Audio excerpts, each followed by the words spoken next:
Someone once said, we'd better pay attention to the future because that's where we're going to spend the rest of our lives. Yet too often those are just words to many people who end up finding themselves fixed almost entirely on the present. Or they dream about the future, but they do nothing about it. And so their dreams seem at best elusive and at worst unattainable. But to believe that about the future is a mistake. Hello, my name is Joel Barker. And we've come here to talk about why positive visions of the future are so important, even essential, to nations and organizations, to corporations and communities, to individuals young and old, to each and every one of us who want to make a difference in the world. We begin our journey here because of a Dutch scholar, Fred Polak, who wrote a book entitled The Image of the Future. Polak was intensely interested in the relationship between nations and their image of the future. He asked a kind of chicken and egg question. Is a nation's positive image of its future the consequence of the nation's success, or is the nation's success a consequence of its positive image of its future? To find an answer to that question, he read the literature of many nations, both ancient and modern, to see how positively they wrote about their future and how well they lived up to their expectations. What he found is perfectly symbolized here in Athens at the Parthenon.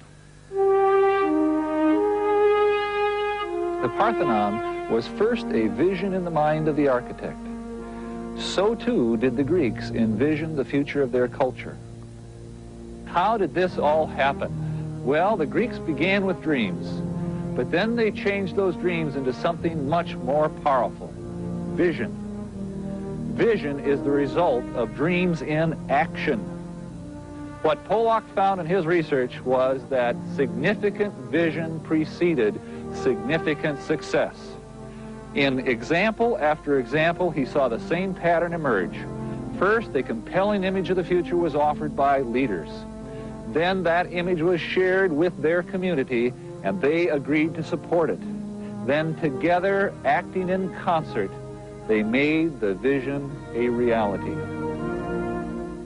What is particularly interesting to me in Polak's research is the fact that many of the nations, as they began their climb to greatness, did not have the right resources, or the critical population base, or an obvious strategic advantage. In fact, they succeeded against the odds. What they did have was a profound vision of their own future, and that is the key ingredient. Not the only one, but the first and most important. Nations with vision are powerfully enabled. Nations without vision are at risk. I used to be a school teacher, and after I read Fred Polak, I realized that what he was saying for nations was equally true for children. Children are profoundly affected by their vision of the future. One thing in particular intrigued me about the research. In identifying the successful students, IQ and family background were not the key indicators of success. Some of the most successful students came from very difficult family and social situations and did not score well on the standard IQ tests. Some of the most unsuccessful students had genius IQs and came from the best of families. So, what was the key differentiator? Vision. What all the successful students shared was a profound and positive vision of their future. For nations, for children, we see the same pattern, the same power, the power of vision.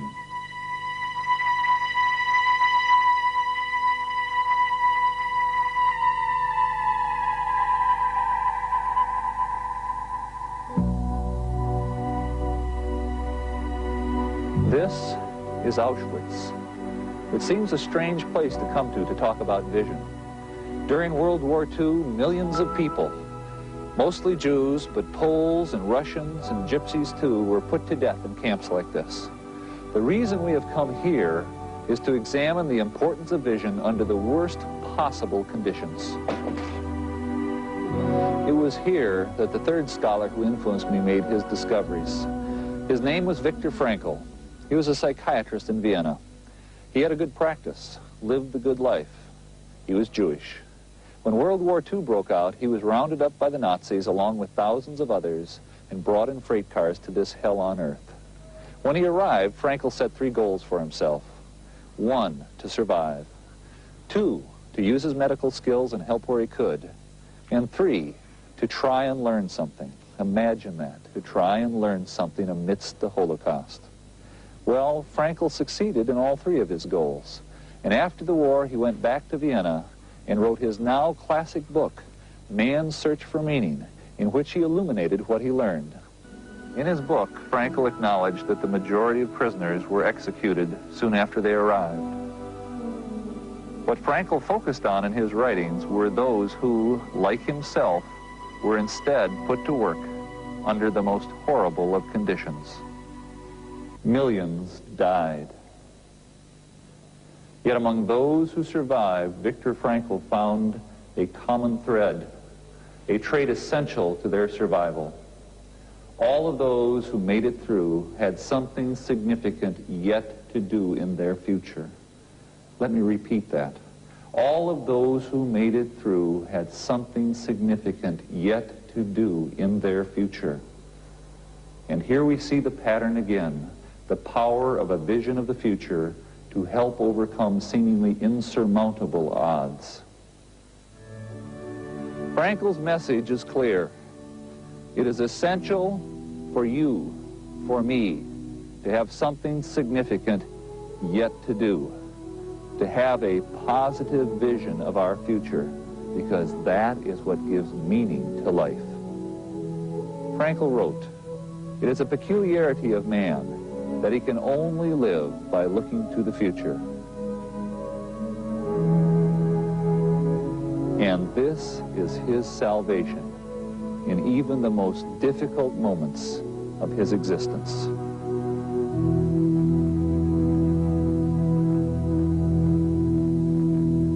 We have looked at nations that have risen from nothing to world shapers. We've examined the research on the key ingredients that make children successful. We have visited a place where people were put through the most difficult conditions that human beings could be put through and survived. And all of these have a common thread, the power of a positive vision of the future. Now, I bet I know what you're all thinking. Where is the corporate discussion? If it works for nations, and it works for kids, and it works for adults, does it work for organizations? Of course. In fact, this discussion is fundamental to human nature at all scales. Organizations are one of the best places to see this illustrated because they have the proper size and complexity to really use vision's power. Someone once said to me, in turbulent times like what we're living in now, the only thing that'll get you through is your values.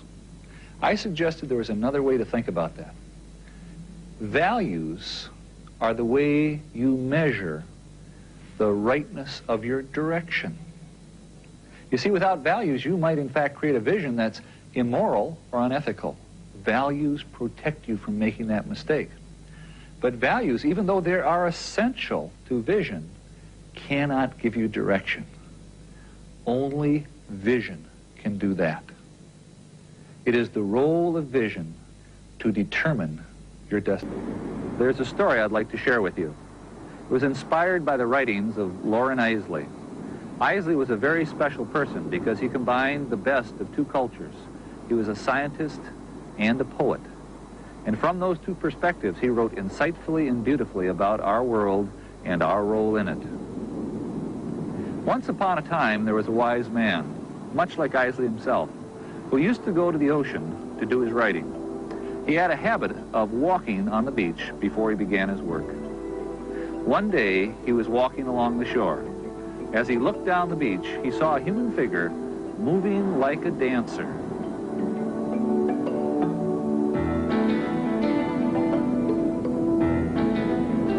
He smiled to himself to think of someone who would dance to the day. So he began to walk faster to catch up. As he got closer, he saw that it was a young man, and the young man wasn't dancing. But instead, he was reaching down to the shore, picking up something,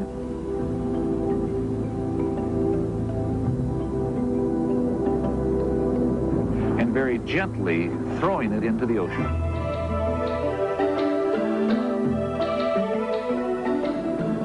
As he got closer, he called out, "Good morning, what are you doing?" The young man paused, looked up, and replied, "Throwing starfish in the ocean." I guess I should have asked, why are you throwing starfish in the ocean? The sun is up, and the tide is going out. And if I don't throw them in, they'll die. But young man, don't you realize that there are miles and miles of beach and starfish all along it? You can't possibly make a difference. The young man listened politely, then bent down, picked up another starfish,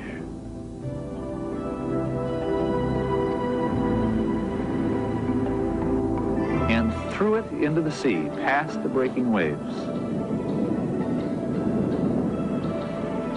It made a difference for that one. His response surprised the man. He was upset. He didn't know how to reply. So instead, he turned away and walked back to the cottage to begin his writings. All day long, as he wrote, the image of that young man haunted him. He tried to ignore it, but the vision persisted.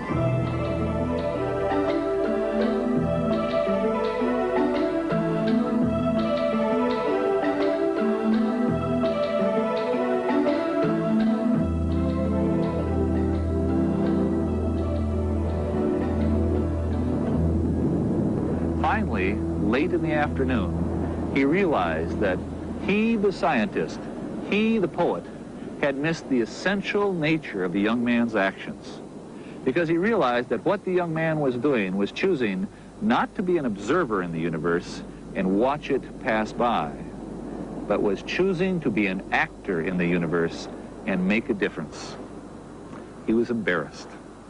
That night he went to bed, troubled. When morning came, he awoke knowing that he had to do something. So he got up, put on his clothes, went to the beach, and found the young man. And with him, he spent the rest of the morning throwing starfish in the ocean. You see, what that young man's actions represents is something that is special in each and every one of us.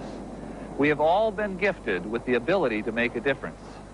And if we can, like that young man, become aware of that gift, we gain, through the strength of our visions, the power to shape the future. And that is your challenge. And that is my challenge. We must each find our starfish. And if we throw our stars wisely and well, I have no questions that the 21st century is going to be a wonderful place. Remember, vision without action is merely a dream. Action without vision just passes the time. Vision with action can change the world.